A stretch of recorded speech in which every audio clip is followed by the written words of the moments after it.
Hi. Now, as a fellow yoga teacher, I spend a lot of my days programming sequences. But I guess you do the same, right? You make sequences for your students, for yourself, etc., etc. And I will tell you that these cards, they have really revolutionized my planning. Like it's so much faster, so much easier, and I just also enjoy it so much more. So usually, you know, I don't know about you, but usually when I sequence, I go for like a theme. I will choose my theme, so it can be everything from like flexibility to third chakra, you know, and then everything in between. What is so great about these cards?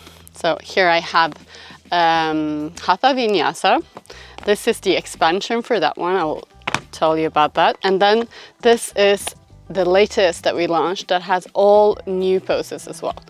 So what is great about this one and my approach is that, so I choose a theme. So if I choose that I'm gonna do something, now I wanted to do something about core, you know, work on my core strength, which is, you know, quite an easy one. But so what I then want to do is I want to go and find what is great about these cards is that they have all of these symbols that you can easily see what are the benefits about this particular pose.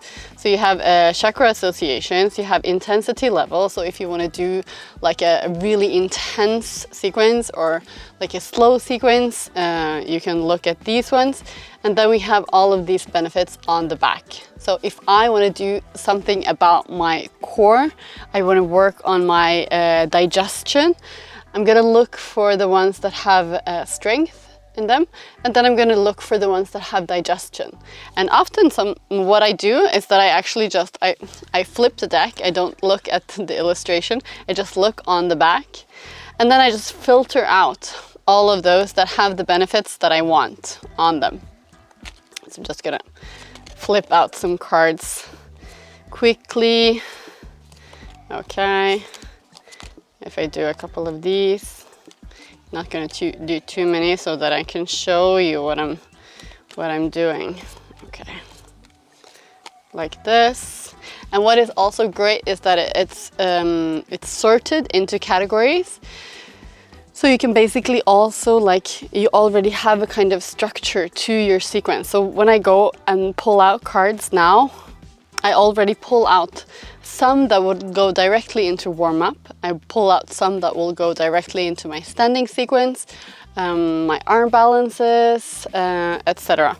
So what I usually then do is I do like this. I just pull out cards.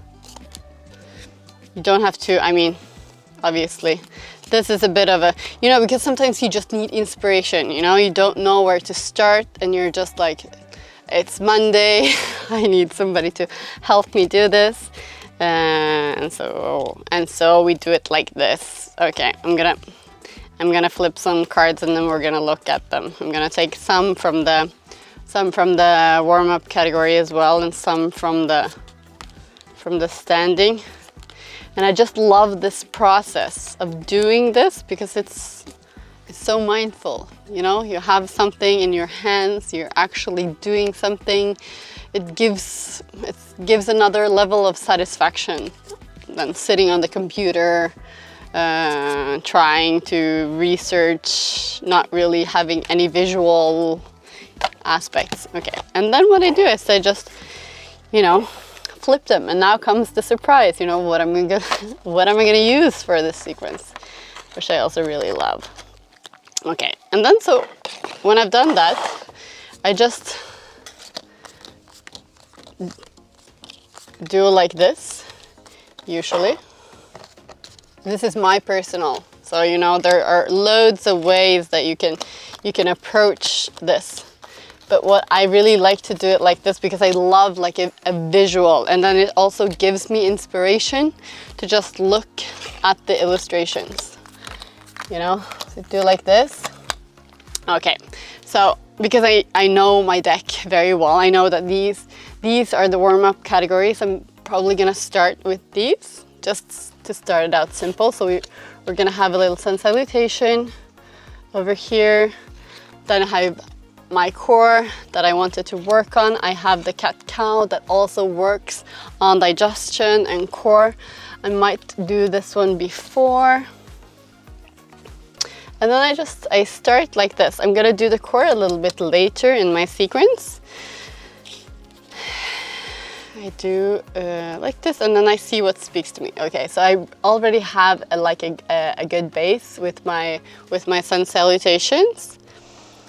And then I might just work from there. But you can see, like, this is such an amazing tool. Like, if you're sitting there, you're doing sequence after sequence, week after week, and then, you know, we often end up doing the same things because they're comfortable, and that's what, you know, comes into your mind when you're supposed to do this or that sequence. Then you already have like pre-made patterns, you know, we all do.